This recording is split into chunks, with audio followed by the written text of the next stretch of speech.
The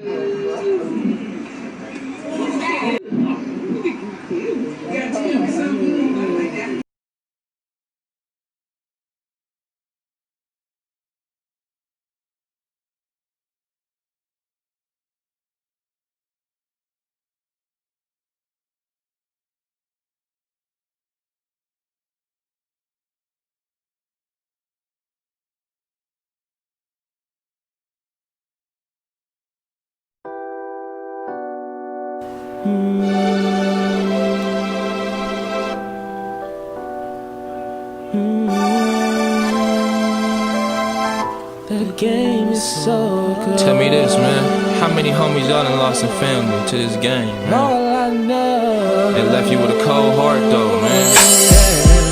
The game is so cold. It's like I'm out here as a skeleton, man. I ain't got no feelings. Since you've been away, I've been on Shit's my fucked own. up. Bitches is fucked up. Niggas My fucked heart up. is so Man, full. cold out here, cuz, for real.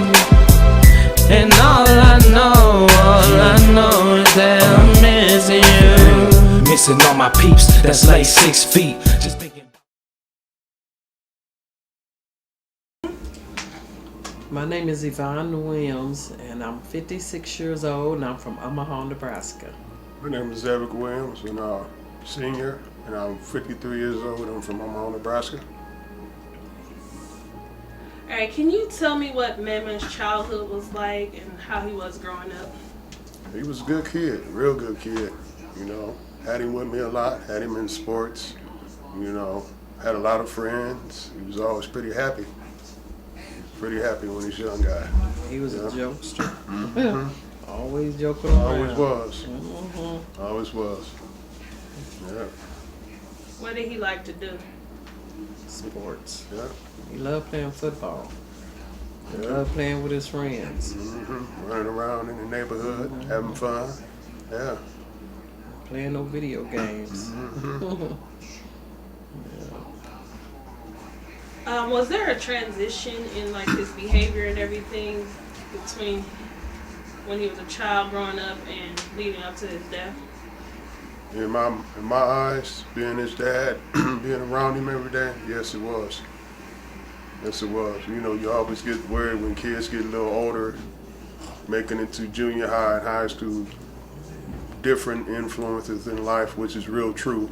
You get the influence from other people that's doing things that they don't supposed to do. That's every kid growing up, but you know, yeah, there was a change in him.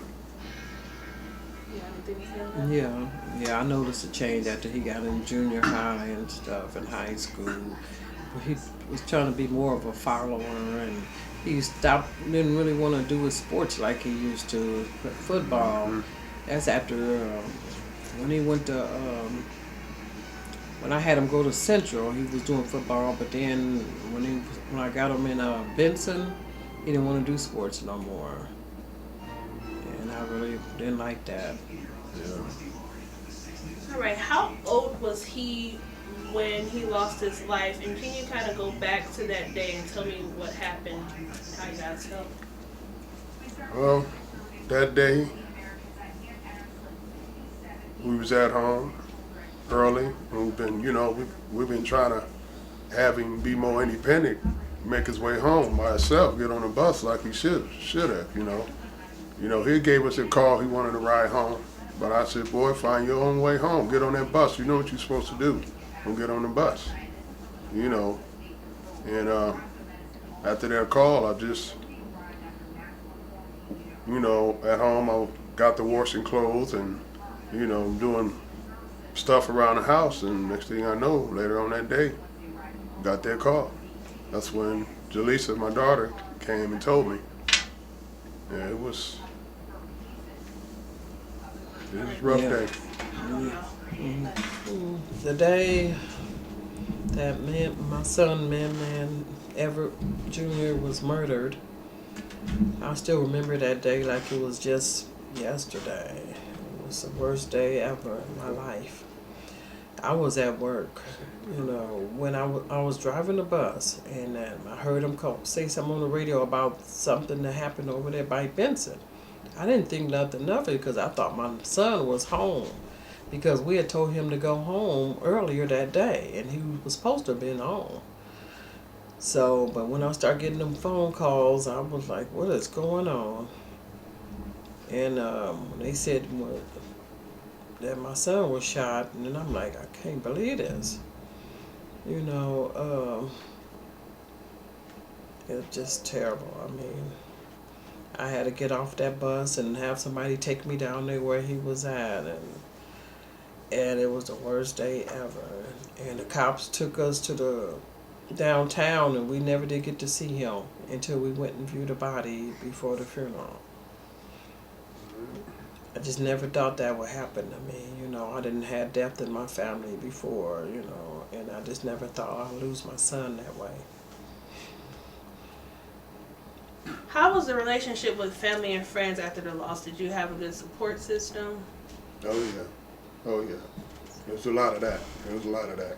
A whole lot of love. You know, you see just how many people cares about you when things like that happen. Yes. You know how many, you know people love you, but when something like that happen, people just, step up in a whole lot of different ways. People we don't even know at our job, what they did for us, just knowing who we are. Yeah. It was, that helped a lot. It helps a lot. Yeah, it did. People that we ain't seen in years came around and helped us. It was, and then we found out other people who lost their child, through violence, and we never knew, until we lost our son. Yeah, when it happens, people that lost kids, they seem to find you somehow, know who you are, and they say the same thing to I get that from a lot of guys, men that I know that lost kids, and they say the same thing. How you doing? Yes. And I knew what he means by that. I'd be like, good, Everybody I know that lost kids, they pretty much say the same thing. It's not a hi, it's how you doing, Did they ever find who murdered him, or it's still up in the air? No, he never found him. Nope. And nobody came to testify. And there was a lot of witnesses around, but nobody never came forward. I don't know if they was afraid to talk or whatever, but we never did find out who it was. How long was the grieving process, or are you still grieving? Oh, that never stops, There's always will be a hole in my heart. I'll never be totally happy or complete anymore because I got a part of me gone in the flesh. Only thing keeps me going is my family, friends, and just knowing that he's not gone, his flesh is gone, his spirit will never die, as long as I'm here, my wife here, my other two daughters, and family, he's here. Yes. We just can't see him no more, I'll touch him, Yeah, we never get over it. Yeah. You never get over it. Because I always be asking God, why you take my son? I didn't get a chance to see him graduate, get married, have kids. We miss all of that. Yeah. And when you're around people that, talk about their sons, like I do, my friends, I just, sit there and listen like, y'all enjoy that. They all know. Yeah. What helped you cope with the loss of your son? Was there anything special you guys did or do that helps you get through? Yeah, I started going to church, and that helped me a lot. I started praying more. That helped, and just being closer to family. Yeah.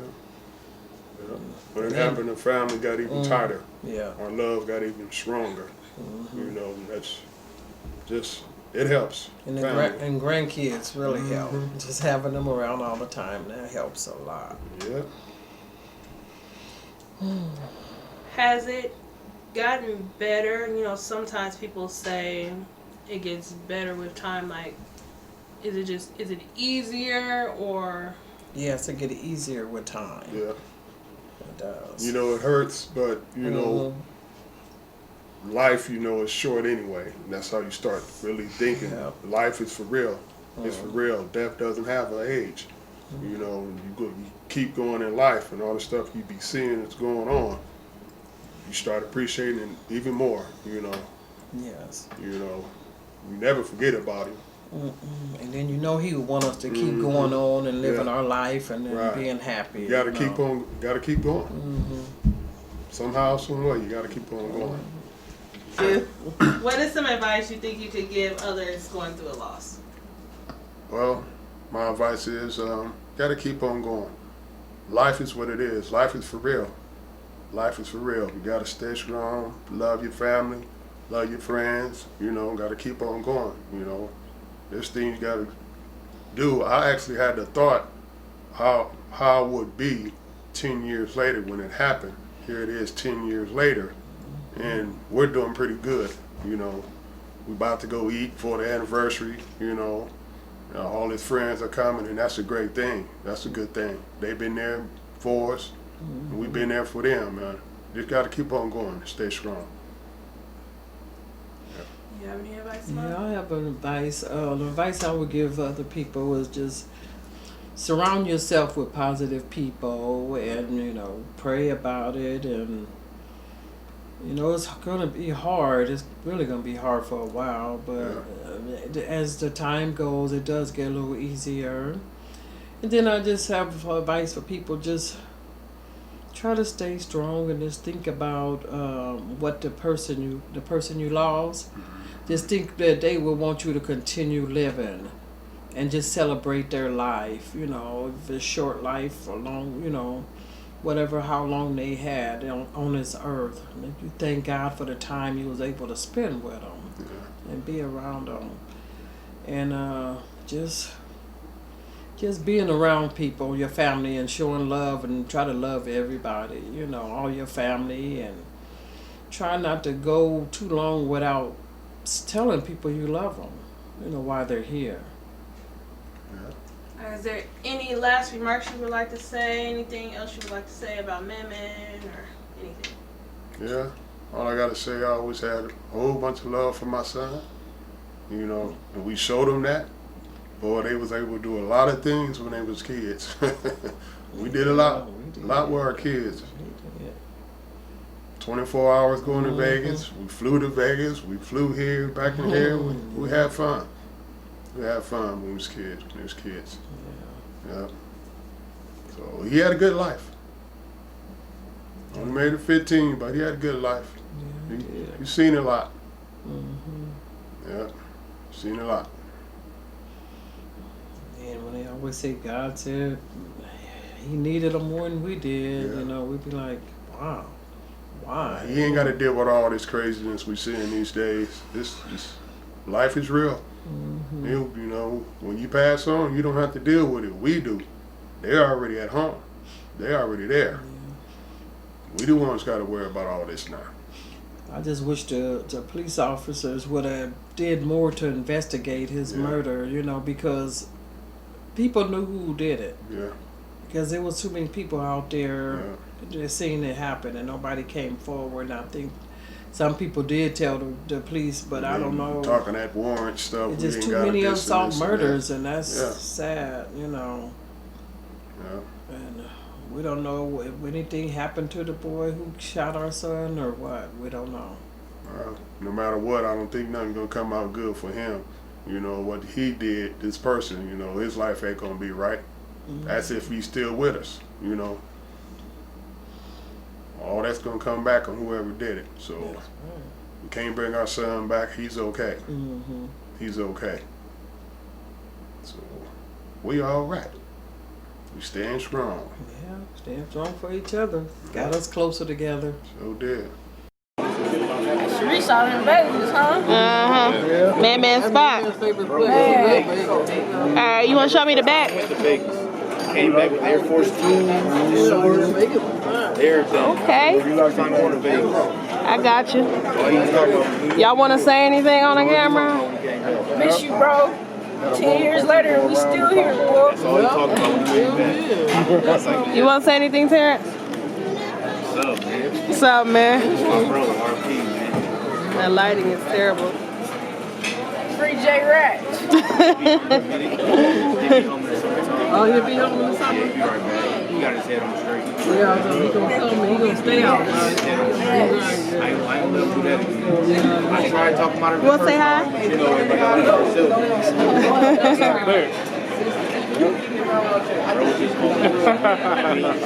Jada. Yeah, that's what I'm waiting on. You said what? What's up? She did what? I said Jada, that'd be nice.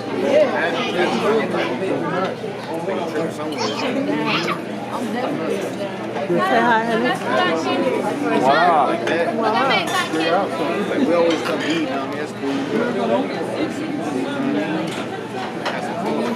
It's time for you, you know, the body drop is going on right now. I got a sister down there, just body drop going on. The game is so cold.